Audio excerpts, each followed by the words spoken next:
ChrisMikeZoo 2017 unauthorized tour. All right. Hey, everybody. You guys having a good time? I see Mike is stuffing that burger. You haven't taken a bite of that burger, have you? It's pulled pork. Oh, pulled pork? Yeah. Okay, well, pulled pork is fantastic here as well. The Sacktown Sports Bar is where we are coming to you and part of our unauthorized world tour on J Street in Old Town. Okay. Can I throw something in real quick? Yes, you can. Of all the memorabilia and sports stuff, I think one of the coolest things in here are the urinals in the men's room. They're like a keg cut in half. They're a keg cut. I saw that. That's awesome. I walked in there today, and I'm 6'1". I walked in, and the first keg was like up another 3 feet. I'm like, who the hell's coming in here? DeMarcus Cousins of the Kings? Yeah. I mean, I couldn't, reach. I guess I could reach up there, but I ended up probably urinating all over myself. The water was wet. Yeah, it was And cold, too. I see. Deep, too. Yeah. Deep, Right. yeah, thank you. I'm sorry. Thanks. Why did I not know that bit would come up? I've never used that before. Listen, while you're doing that, you want to wear ChrisMikeZoo, you can. ChrisMikeZoo wear. CafePress.com/ChrisMikeZoo. You can find, underwear, pardon the pun, shirts, hats, toques, whatever it is you want to wear, do it. ChrisMikeZoo wear. We even have our new polo shirts that are coming out. Hopefully we'll be able to put those up. You'll be able to buy those and wear them. Shower curtains. Our own Tony, the wild camera guy, Tony Holm, is wearing ChrisMikeZoo. Yeah, I noticed .com right now. Look at that shirt. He's got it on there. He loves ChrisMikeZoo show. Very nice. Good stuff, okay? CafePress.com/ChrisMikeZoo. Okay. Mike came over like he always does and stays at the house before we record the next day or we travel. And Mike likes my dogs, and my dogs like Mike. I have 4 dogs. 2 are my older son Nick's while he's away at college playing hockey. That would be Ovi, who's a big black lab. Yeah. And then I have a huge mix of a retriever slash, what is he? Is it not a greyhound? Oh, yeah. I think he's greyhound that. And his name is Max. And then I have the little Chiweenie dog that's part Chihuahua. Which one does he dog. like the most?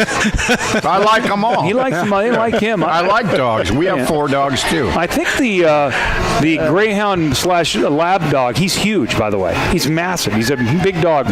And then we have Franklin puppy, who's he's like a terrier, kind of medium-sized terrier. He's a wild dog. Yeah. But I think Max probably is the dog that likes you most, huh?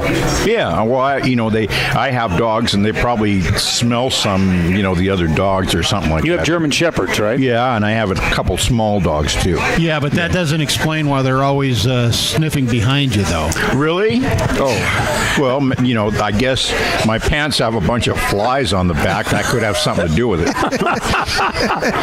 Really? You have zippers on your back? Oh, that's interesting. And he shows up with his own jar of peanut butter. You always have been a little bit light on your feet, haven't you? Did you know humans and dogs have been companions for over 30,000 years? You may get an argument in church saying that, but 30,000 years. Dogs and humans have been.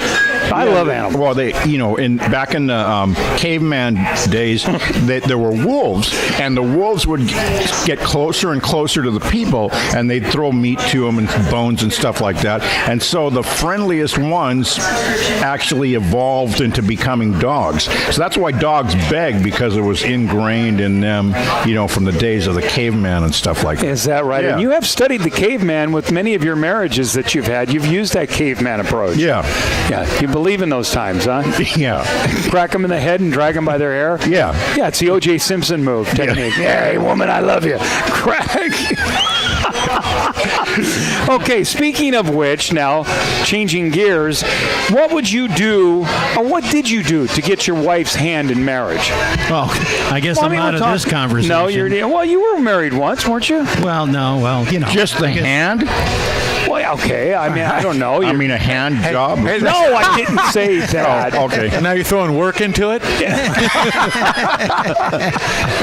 I guess I had a common law one. Okay, so I have something with regards to that. And this is a good trick. Mike, you probably know this. If I said this to my wife, I said, listen, if you want to fool around a little bit later, just reach over and tug on me a couple of times. Yeah, okay, sounds good. If you don't want to fool around, reach over and tug on me a couple of thousand times. It works. It probably worked well. Well, how about this guy in China? A man in China offered up lactose-free romance by proposing to his future now, I guess, wife with 1,500 bottles of soy milk. Wow. A video of the proposal in Shanxi province shows the man and his friends arranging the bottles of soy milk into a giant heart before the girlfriend arrives. He summons the girlfriend. She accepted the proposal. 1,500 bottles of soy milk. Wow. Wow. I don't know. Why did it have to be so?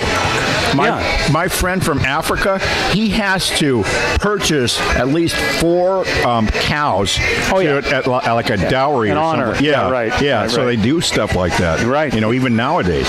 Well, I mean, I always found the easiest way to get a hand-in proposal. You didn't have 1,500 bottles of soy milk. A 6-pack of Corona Light or a bottle of wine could do the trick, right? Yeah, that or a roofie. One time I went to a hotel and found the chowder on the headboard. Wow. Okay, good. Yeah, I knew that was coming.